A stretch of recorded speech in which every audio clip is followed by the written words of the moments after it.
Welcome to iFit mattress. నేను మీ Naveen Reddy. Memory foam mattress ఎలా చూడాలి అంటే ఏ థిక్నెస్ తీసుకోవాలి అండ్ దాని క్వాలిటీ ఎలా చెక్ చేయాలని చూపిస్తాను. సో మెమరీ ఫోమ్ వచ్చేసి మనకి మినిమం 1 ఇంచ్ ఉండాలి. అండ్ సెకండ్ థింగ్ వచ్చేసి మనకి దాని డెన్సిటీ చూసుకోండి. డెన్సిటీ అంటే మినిమం 55 నుంచి 65 డెన్సిటీ ఉండాలి. థర్డ్ వచ్చేసి మనకి దాని ఫర్మ్నెస్ అనేది చూసుకోవాలి. అండ్ ఫోర్త్ వచ్చేసి మనకి గ్యారంటీ చూసుకోండి.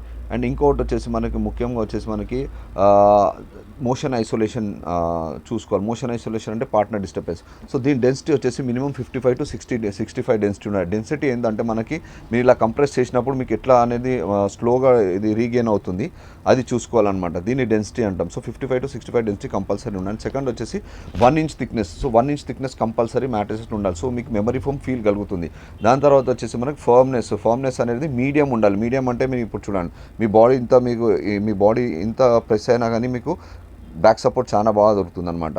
అండ్ ఫోర్త్ వచ్చేసి మనకి దీని మోషన్ ఐసోలేషన్ చెప్పాలి. జనరల్ నేను లాస్ట్ వీడియోస్లో కూడా చెప్పాను, ఇక్కడ పడుకుంటే పార్ట్నర్ ఇక్కడ డిస్టర్బెన్స్ కాకుండా ఉండాలన్నమాట. సో ఇది అనేది మెమరీ ఫోమ్. ఈ 4 to 5 ఆప్షన్స్ చూసుకుంటే మెమరీ ఫోమ్ మ్యాట్రెస్ అనేది మీకు పర్ఫెక్ట్గా ఉంటుంది అనమాట. So thank you for watching my videos.